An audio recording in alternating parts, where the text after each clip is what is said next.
ராமநாதபுரம் மாவட்டம் கமுதியில் உள்ள கோட்டைமேடு பகுதியில் கழக பொதுச் செயலாளர் புரட்சித்தாய் சின்னம்மா அவர்கள் இன்று புதிய கட்சியின் கொடியை அறிமுகம் செய்து வைத்தார். அந்த காட்சிகளை தற்போது நாம் பார்த்து வருகிறோம். சட்டமும் அதிகாரமும் கொடுக்கும் தீர்ப்பை விட மக்களின் தீர்ப்பே சரியானது என்று அவர் உரையில் கூறினார். புதிய கட்சியின் பெயரை விரைவில் அறிவிப்பதாகவும் அவர் தெரிவித்தார்.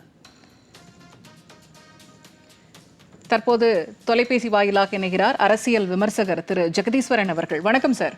வணக்கம். இன்னைக்கு கழக பொதுச் செயலாளர் புரட்சித்தாய் சின்னம்மா அவர்கள் புதிய கட்சி கொடியை அறிமுகம் செய்திருக்கிறார். நீங்க எப்படி பாக்குறீங்க? இது ஒரு முக்கியமான நேரத்தில் ஒரு சரியான முன்னெடுப்பு அப்படிதான் சொல்லி பார்க்கின்றேன். ஏன்னா அவங்க எவ்வளவு காலம் காத்திருந்தார்கள் என்பது நம்ம எல்லாருக்குமே தெரியும். இந்த கட்சியின் வளர்ச்சி தான் தனக்கு முக்கியம். இந்த கட்சி நீடித்து வளர வேண்டும். 100 ஆண்டு காலம் யார் இருந்தாலும் இல்லாவிட்டாலும் இந்த கட்சி நிலைத்து இருக்க வேண்டும் என்றதான் அவருடைய ஒற்றை ஆசையாகவும் நோக்கமும் இருந்தது. ஆனால் அந்த ஆசைக்கு அந்த நோக்கத்திற்கு ஊறு விளைவிப்பது போல தொடர்ச்சியாக சில முதுகல குத்துற வேலைகள் துரோகங்கள் நடந்து கொண்டே இருக்கின்றன. அப்ப அதையெல்லாம் ஒரு சமயம் சரி நம்ம பொறுத்திருப்போம், நம்ம காத்திருப்போம், நம்ம அரசியல் ஒதுங்கி இருந்தாலாவது இந்த கட்சி மறுபடியும் ஆட்சிக்கு வருமா என்று அவர் காத்திருந்தார். ஆனால் அதற்கு பிறகும் தொடர் தோல்விகளில் தான் எடப்பாடி பழனிசாமி அவர்கள் இட்டுக் கொண்டு போயிருக்கார் நமக்கு எல்லாருக்குமே தெரியும். அப்போ இந்த நேரத்திலாவது நாம் ஒரு தக்க முடிவை எடுக்க வேண்டும் என்று இப்ப கிட்டத்தட்ட ஒரு மாதம் காலமாகவே அவர் தொடர்ச்சியாக பல்வேறு நிர்வாகிகளை சந்திச்சுட்டு வராங்க. நம்ம பார்த்தோம், நம்மளே நிறைய விவாதங்கள்லாம் செய்தோம். சரியான நேரத்தில் எடுக்கப்பட்ட ஒரு மிக முக்கியமான முடிவாகத்தான் பார்க்கின்றேன்.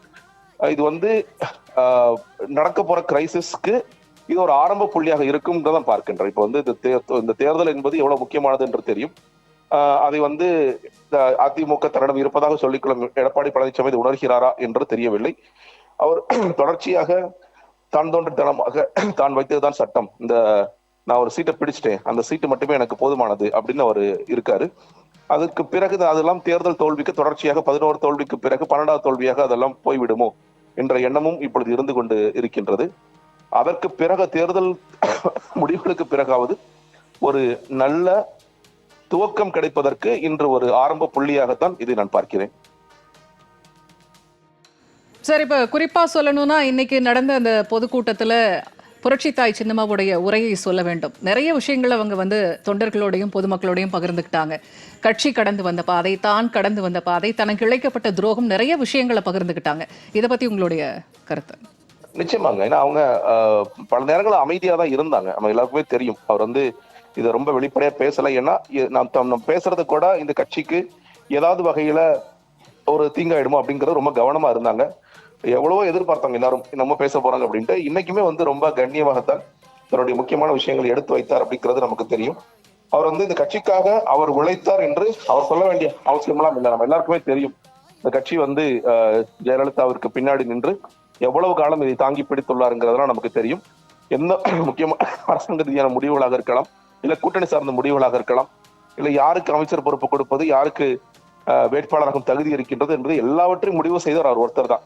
அவர் நினைச்சிருந்தாருன்னா என்னைக்கு அவர் எம்எல்ஏ ஆயிருக்கலாம். அது ரொம்ப சாதாரண விஷயம். நீங்க அதிமுக எவ்வளவு ஆண்டு காலம் ஆட்சி காலத்துக்கு இருந்ததுங்கிறது தெரியும்.